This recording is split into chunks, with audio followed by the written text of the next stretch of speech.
बिस्मिल्लाहिर्रहमानिर्रहीम। अस्सलाम वालेकुम नाज़रीन, हम इस वक्त पेशावर में मौजूद हैं और पेशावर खैबर पख्तूनख्वा विज़िट का पहला मरहला यानी 400 जलसा कंप्लीट हुआ और उसके बाद हमने पेशावर में कुछ मुख्तलिफ मीटिंग्स की, कुछ अहम लोगों से मुलाकात की और उस मुलाकात के बाद जो चीज़ें सामने आई हैं, जो प्लान्स हैं आगे के खैबर पख्तूनख्वा हुकूमत के नए वज़ीर आला सुहेल आफरीदी के, तो ज़रा तफसील से डिस्कस करेंगे कि आगे क्या होने जा रहा है। लोगों की बड़ी एक्सपेक्टेशंस है सुहेल आफरीदी से और बहुत सी ऐसी चीज़ें हैं, मसलन लोगों की उम्मीद है कि वो इमरान खान की रिहाई के लिए क्या किरदार अदा करेंगे, खैबर पख्तूनख्वा में अमन के क़याम के लिए ऑपरेशंस के ख़िलाफ़ जो उनका मौक़िफ़ है किस तरह उसको रोका जाएगा, ड्रोन हमले के ख़िलाफ़ जो उनका एक वाज़े मौक़िफ़ था लेकिन अब एक बार फिर वो सिलसिला शुरू हो चुका है, क्या क्या रुकावटें उनको सामना करना, किन किन रुकावटों का सामना करना पड़ रहा है, क्या क्या उनके चैलेंजेस हैं, इस सारी सूरत हाल पे तफसील से डिस्कस करेंगे। सदीक जान साहब हमारे साथ मौजूद हैं, वसीम मलिक साहब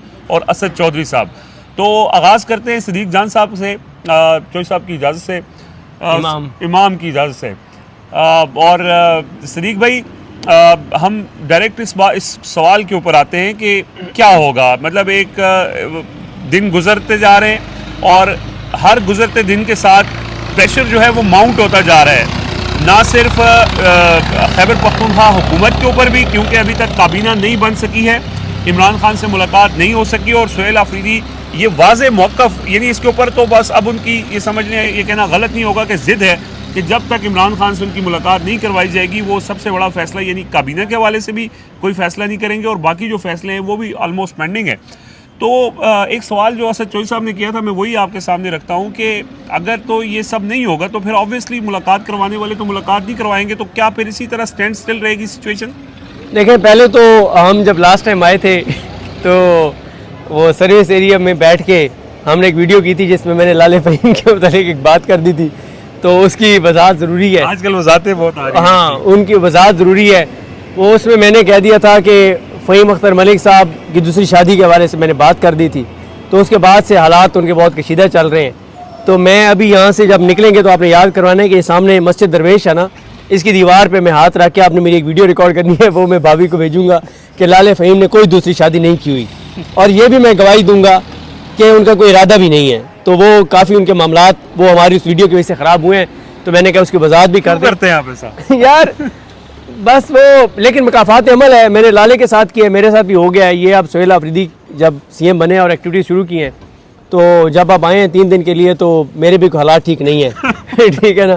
तो जो इन्होंने मस्जिद की दीवार पे हाथ रख के जो इन्होंने वीडियो बनानी है, तो वो एक भाभी के लिए भी बना लें वो एक कि आपका भी कोई दूसरी शादी का इरादा नहीं है। यार मेरी एक बात की वजाहत आई है, आपने उस वीडियो में असद चौधरी साहब के हवाले से और फ़हीम अख्तर मलिक साहब के हवाले से एक कलेक्टिव बात भी की थी, उस पर आप कायम है? यानी मैं कायम हूँ, ये सिर्फ इनका मसला नहीं है। तकरीबन पाकिस्तान में कोई 73% बीवियों को ये लगता है कि हमारे खामिन तो बिल्कुल ज़बरदस्त हैं, इनके दोस्तों ने इनको ख़राब किया हुआ है, ये लगता है। खैर 27% ऐसे जिन्हें पता होता है कि मसला हमारे खामिन का ही है।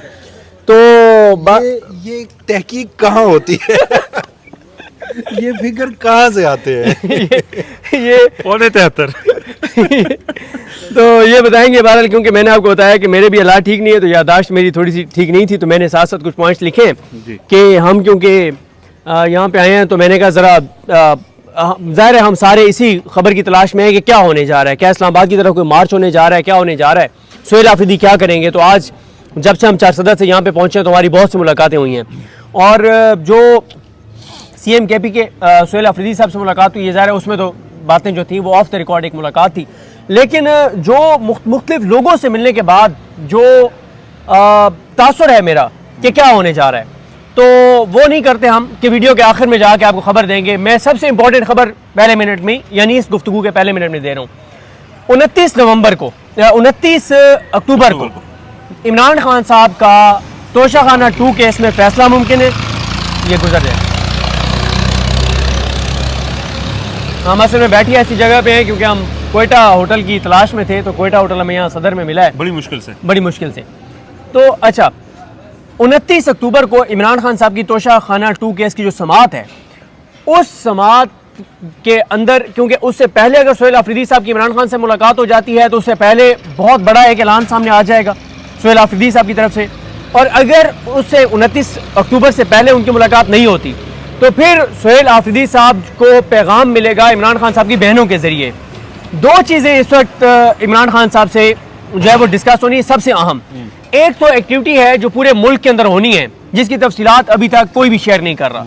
सिर्फ ये हमें पता चला है यहाँ पे आके, पेशावर आके, कि 29 अक्टूबर को मुल्क भर के हवाले से एक बड़ा ऐलान होगा मोमेंटम के हवाले से। अब वो क्या होगा, फाइनल कॉल नहीं होगी, उससे पहले का उससे पहले की एक कोई एक्टिविटी है मुल्क भर के लिए, और वो ये कह रहे हैं कि आपको सुन के और मजा आएगा। सही है। एक ऐसी एक्टिविटी होने जा रही है।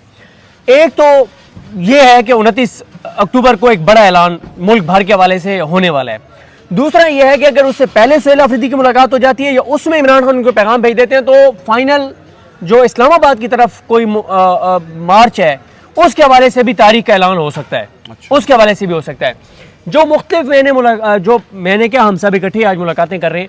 मुख्तलिफ मुलाकातों के बाद मेरी जो असेसमेंट है वो ये है कि सुहेल आफरीदी और KPK की जो इस वक्त तंजीम है वो इमरान खान साहब से सिर्फ एक इजाज़त लेना चाहते हैं कि खान साहब आर या पार करना है, या थोड़ी सी हल्की आंच तो नहीं, तेज आंच पे जरा इसको पकने दें मामले को। टेस्ट मैच खेलना है या T20 खेलना है? अच्छा, टेस्ट मैच वाली तो गेम ही नहीं लगती। गेम या वनडे किया या 2020 किया, क्योंकि इमरान खान ने सुहेल आफरीदी को जो पैगाम भेजा था वो ये था कि मैं तुम्हें 2020 का कप्तान बना रहा हूँ, 2020 मैच में उतार रहा हूँ तुम्हें, वनडे नहीं है। टेस्ट वाली तो गेम ही नहीं है ना, टेस्ट को तो भूल जाए। अब एक ही सवाल है जो इमरान खान साहब से पूछा जाना है कि ऑल आउट जाना है या 2-3 स्टेप्स में जाना है। ठीक है। क्या हम वो एकदम कर दें जिसके बाद KPK हुकूमत गिर जाए तो भी कोई इशू नहीं है? ये वो सवाल है जिसका जवाब इमरान खान साहब से पूछा जाना है। इस वक्त जो KPK के अंदर जो तैयारियां हो रही हैं तंजीमों के अंदर, देखें जब हम CM KPK से मिल रहे थे उस मुलाकात के लिए वो KPK की तंजीम के साथ एक मीटिंग से उठकर आए थे।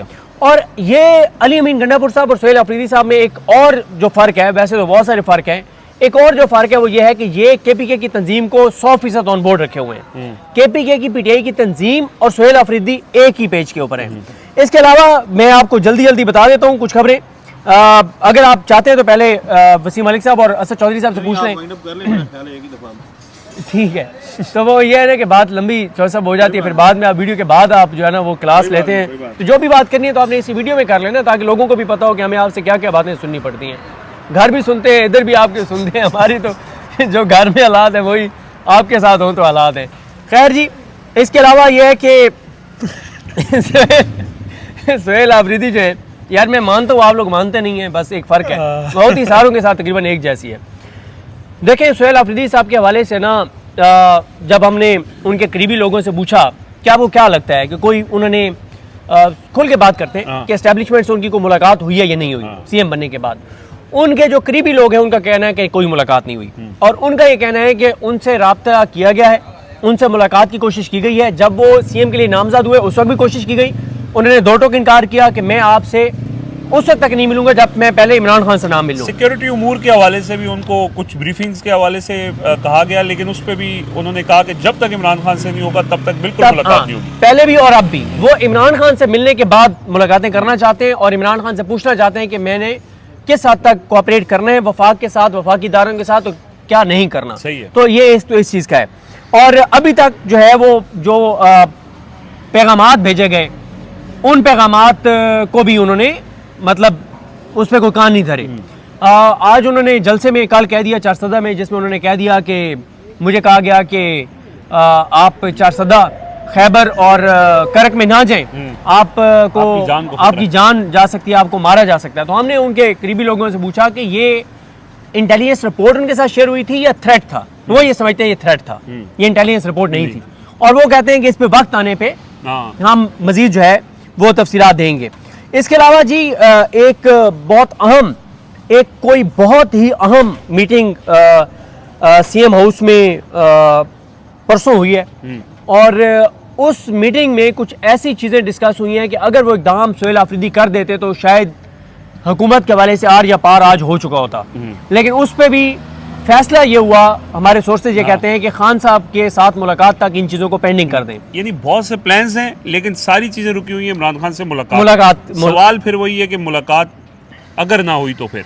हाँ, अच्छा जो पीटीआई के अंदर ना कुछ लोग वो हैं जो ये समझते हैं कि देखें हमारा अल्टीमेट गोल क्या है, हमारी कोई फौज से लड़ाई नहीं है, हम कोई तसादुम नहीं चाहते, हमारा अल्टीमेट गोल हमारे दो हैं, एक ये है कि इमरान खान की रिहाई और दूसरा ये है कि साफ शफाफ इलेक्शन।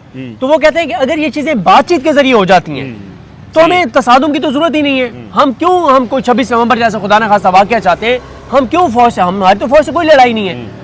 वो ये समझते हैं कि जिस तरह से सुहेल आफरीदी दबाव बढ़ाते चले जा रहे हैं, हो सकता है कि बहुत जल्द पसे पर्दा बातचीत जो है वो शुरू हो जाए, और वो ये समझते हैं कि वो बातचीत जो है वो नतीजा खेज भी हो सकती है, नतीजा खेज भी हो सकती है, क्योंकि इस बार मामला सीरियस है, वो वाला नहीं है कि सुहेल आफरीदी जो है वो 12 अजला क्रॉस करके आ जाएंगे या केपीके हाउस चले जाएंगे या गायब हो जाएंगे, वो चक्कर नहीं या है। पहले से पता होगा हुकूमत को कि क्या प्लान्स हैं, क्या प्लान है, क्योंकि हुकूमत तो क्लूलेस है, उनको नहीं पता कि क्या सुहेल आफरीदी करने वाले हैं। हमने सुहेल आफरीदी साहब के जो एक करीबी हैं उनसे पूछा कि दो चीज़ें, कि जो 26 नवंबर वाले थे उसमें सुहेल आफरीदी अगर होते तो वो क्या करते।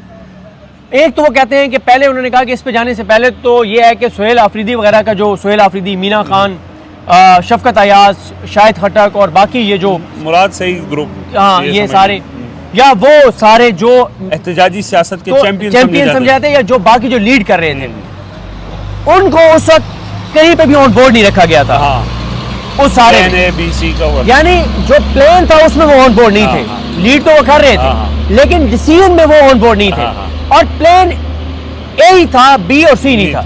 इस बार वो कहते हैं कि प्लान बी भी होगा, सी भी होगा, डी भी होगा, कि अगर ये गिरफ्तार हो जाते हैं तो फिर कौन होगा, ये गिरफ्तार हो जाते हैं तो कौन हो जाए। और फिर उसमें वो ये कहते हैं कि अगर सुहेल आफरीदी होते उस वक्त तो सुहेल आफरीदी डी चौक पे गोली खाते,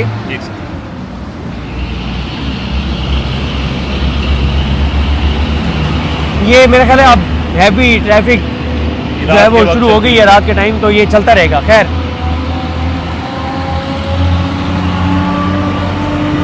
सॉरी जी, सॉरी। अच्छा, वो ये कहते हैं कि सुहेल आफरीदी होते तो वो डी चौक पे ही मौजूद रहते, गोली खा लेते, गिरफ्तार हो जाते, लेकिन वहां से वापस ना आते।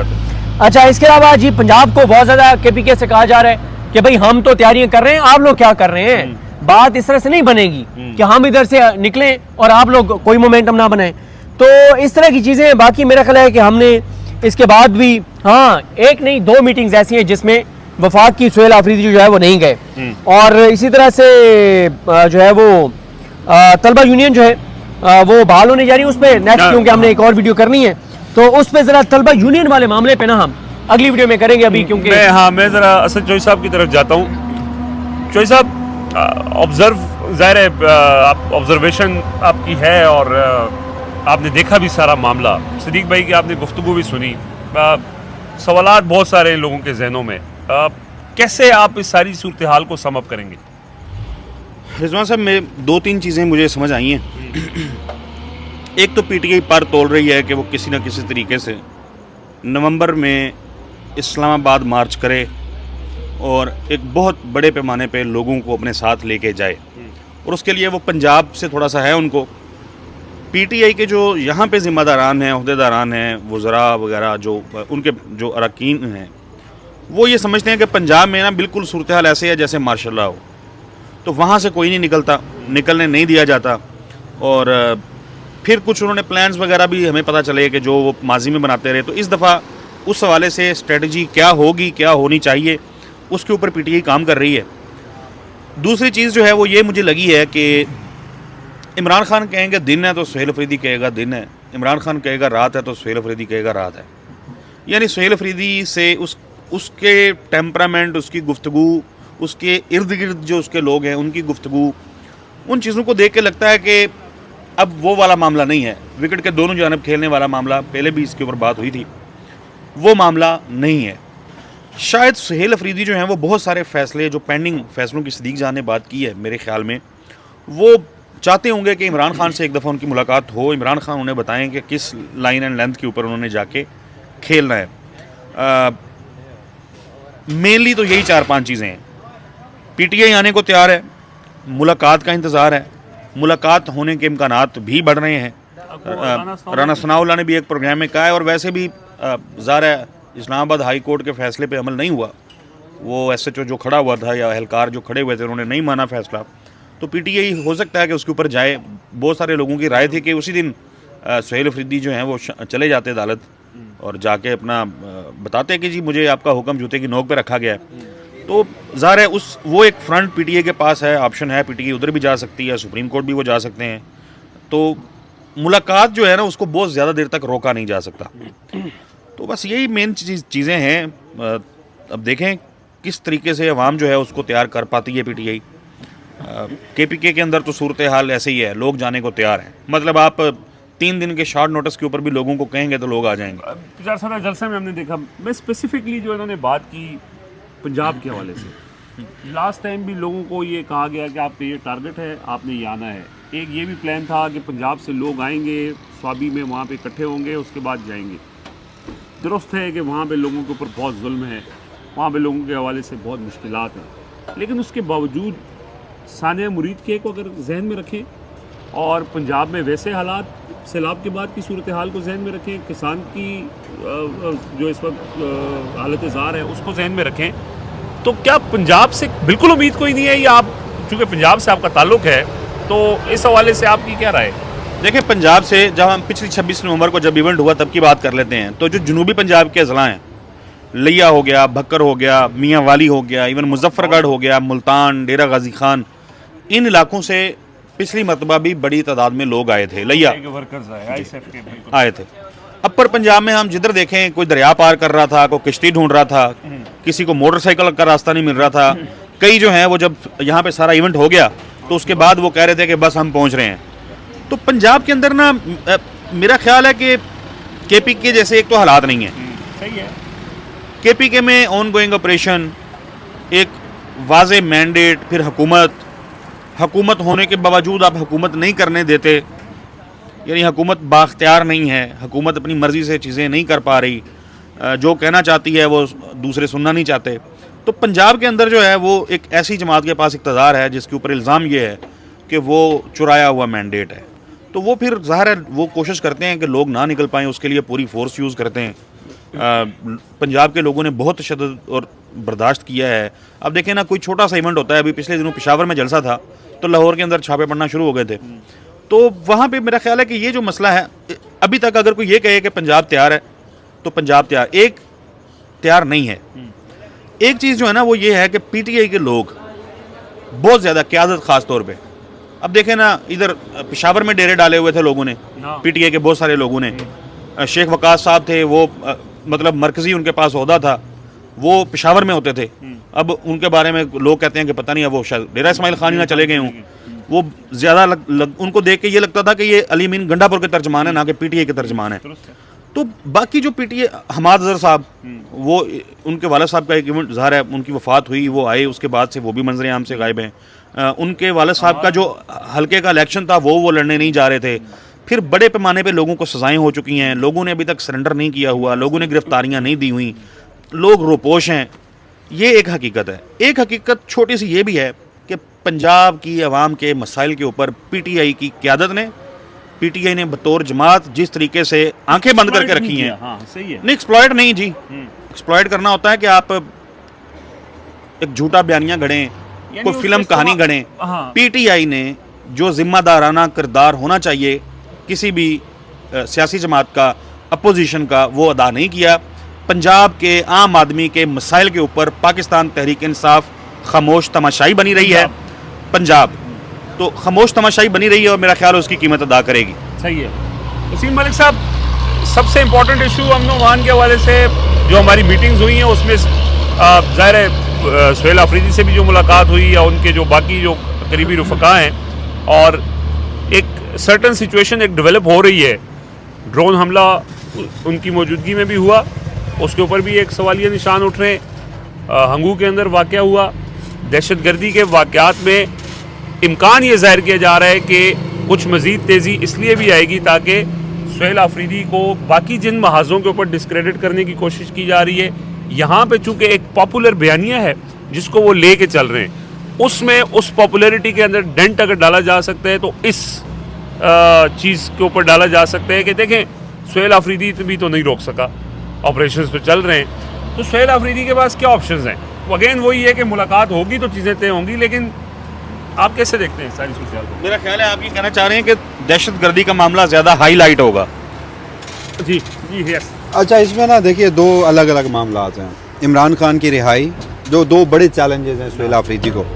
दूसरा है पख्तूनख्वा में अमन व अमान की सूरत हाल और हालिया जारी, चाहे वो इंटेलिजेंस बेस्ड ऑपरेशन हो या फिर एक फुल फ्लैज मिलिट्री ऑपरेशन हो। एक अनफॉर्चुनेट सी चीज़ जो मुझे लगी और पर्सनली खैबर पख्तूनख्वा में आके मैं एक्सपीरियंस कर रहा हूँ इसको, कि सर एक इशू पे ज़्यादा बात की जा रही है, वो है इमरान खान की रिहाई। ठीक है, ये इस मुल्क का एक बड़ा इशू है, वो इस मुल्क का एक पॉपुलर लीडर है, उसके ऊपर 300 से ज़ायद मुकदमात हैं, वो गैर कानूनी गैर आइनी तरीके से जेल में है। आपने आइन का हुलिया बिगाड़ दिया उस शख्स को जेल में रखने के लिए, उसकी पार्टी को कॉर्नर करने के लिए। लेकिन मैं ये समझता हूँ कि दोनों इश्यूज़ को पैरेलल एड्रेस होना चाहिए। जो अमन व अमान से मुतालिक हम 4 थे, ज़्यादा लोग जो हैं वो शायद क्योंकि जो सेंट्रल पख्तूनख्वा है वहाँ पर अमन व अमान का उस हद तक मसला नहीं है, सेटल्ड एरिया है। तो जो करक टांक और DI खान साउथ पख्तूनख्वा है या फिर ट्राइबल एरियाज़ हैं, यहाँ पर ये वाक़यात अनफॉर्चुनेट है कि ज़्यादा हैं। तो इन जगहों पर अब हम आज जाएंगे खैबर में, जाके वहाँ देखेंगे। लेकिन अभी तक मुझे एक चीज़ की मायूसी हुई कि अमन व अमान के इशू पर पख्तूनख्वा की आवाम जो है वो उस हद तक नहीं बात कर रही जितनी इमरान खान की रिहाई से मुताल्लिक़ कर रही है। हाँ, सुहेल आफरीदी साहब की इस मामले पर क्लैरिटी है, पख्तूनख्वा के अमन व अमान के मामले पर।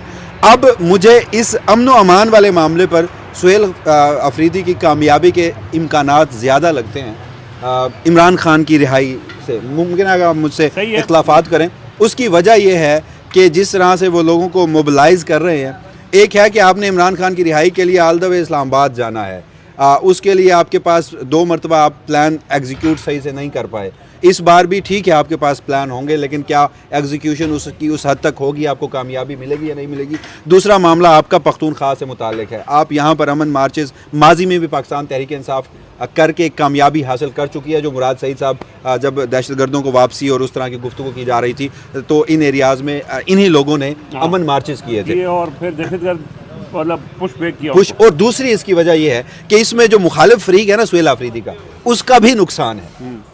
तो लिहाजा मुझे ये लगता है और मेरी दुआ भी ये है और मेरी उम्मीद भी ये है कि इस इशू पे सेंस प्रिवेल करे दोनों जाने बातचीत से और उससे ये है कि दहशतगर्दी अगर इस तरीके से ख़त्म हो सकती है और इस ये कोई ज़बानी कलामी बातें नहीं, ये पहले कर चुकी है पाकिस्तान तहरीक इंसाफ मौजूद है कि बात मुज़ाकरात के ज़रिए ही और अब भी कहीं इन्वॉल्व करके, वो मुज़ाकरात में इन्वॉल्व करके, या अगर आपने ऑपरेशन भी करना है तो लोगों को इन्वॉल्व करके करें तो वो उसमें कामयाबी। एग्जैक्टली। अब आ गया जहाँ तक इमरान खान की रिहाई वाला मामला है। आपने सिद्दीक जान साहब ने, असद चौधरी साहब ने उस पर मुफस्सल गुफ्तगू कर ली, हम सब थे, हमारा तासुर तकरीबन वही है। लेकिन इसमें मेरा एक जो मैं समझाऊँ, सुहेल आफरीदी साहब ने क्या करना है ये बात सुहेल आफरीदी साहब नहीं जानते। किस कॉन्टेक्स्ट में नहीं जानते मैं ये पहले बता दूँ। उन्हें अपनी हद तक पता है कि उनकी ये अप्रोच है, ये क्लैरिटी है, वो ये कर सकते हैं, ये नहीं कर सकते और ये वो करने जा रहे हैं। लेकिन क्या इमरान खान भी वो करने जा रहे हैं? अब जिस मामलात को हम डिस्कस कर रहे हैं इतने सादा नहीं है। इसके अंदर ना असीम एक इंटरेस्टिंग चीज़, मैं जब बात कर रहा था मैं सोच रहा था कि इस पर बात होनी चाहिए। इमरान खान सुहेल आफरीदी को लेके आते हैं और कहते हैं कि T20 खेलना है, T20 के लिए लेके आते हैं, वनडे के लिए नहीं लेके आते। टेस्ट दूर की बात है, ये सिद्दीक जान साहब भी बता रहे थे। सुहेल आफरीदी और उनके इर्द गिर्द के जो लोग हैं वो कहते हैं कि इस्लामाबाद मार्च, लॉन्ग मार्च क्या करना है, लाहे अमल क्या होगा, प्लान्स क्या होंगे वगैरह वगैरह, ये क़यादत से पूछेंगे। यानी उसकी वजह मैं आपको बताता हूँ। ये है कि सॉरी मैं आपकी बात, उसमें यह है कि इस दफ़ा पहले जो हुकूमत लीड करती थी खैबर पख्तूनख्वा हुकूमत, वो नहीं होगी, पार्टी लीड करेगी। हम उनको सपोर्ट करेंगे, मॉरली सपोर्ट की या फिजिकल जिस तरह नहीं, उस पर गुफ्तगू हो सकती है अगर आप इजाज़त दें तो। वैसे मैंने आप तीनों की बारी पे किसी को नहीं टोका, तो मैं आपसे भी वही खैर ऑन द लाइटर नोट में ये गुफ्तगू कर रहा था। मैं माफ़ी मांगता हूं। अच्छा, जो मैं नुक्ता जिस पर मैं बात कर रहा था, अब सुहेल आफरीदी को क्लैरिटी है, लेकिन क्या इमरान खान को भी क्लैरिटी है? देखिए, मैं इस हद तक कह रहा हूँ कि जिस मामले की हम बातचीत कर रहे हैं ना कि पख्तूनख्वा से बड़ी तादाद में लोग निकल कर वफाक में चले जाते हैं, इस्लामाबाद में चले जाते हैं, पंजाब से निकल आते हैं, हम एक लम्हे के लिए मान लेते हैं, सिंध से, हर मुल्क के शहरों से। उसके बाद क्या होगा? हमने उसकी एक मिसाल 26 नवंबर को देखी है और उसके बाद भी उसकी कुछ झलकियां हमने देखी हैं, यानी कॉन्सिक्वेंसेस क्या होंगे? उसके कॉन्सिक्वेंसेस इसके क्या ना होंगे? इस पे मेरा ख्याल है कि इस पे हम नेक्स्ट जो हमने वीडियो करनी है ना कंसिक्वेंसेस पे बात करते हैं कि अगर ये इस्लामाबाद के लिए निकलते हैं तो क्या होगा, इस पे नेक्स्ट वीडियो में बात ठीक है जी, अभी चूँकि वीडियो लंबी हो रही है और हम तफसील से इस इशू को डिस्कस करेंगे अलग से वीडियो में। फ़िलहाल इजाज़त दीजिए, अल्लाह हाफ़िज़।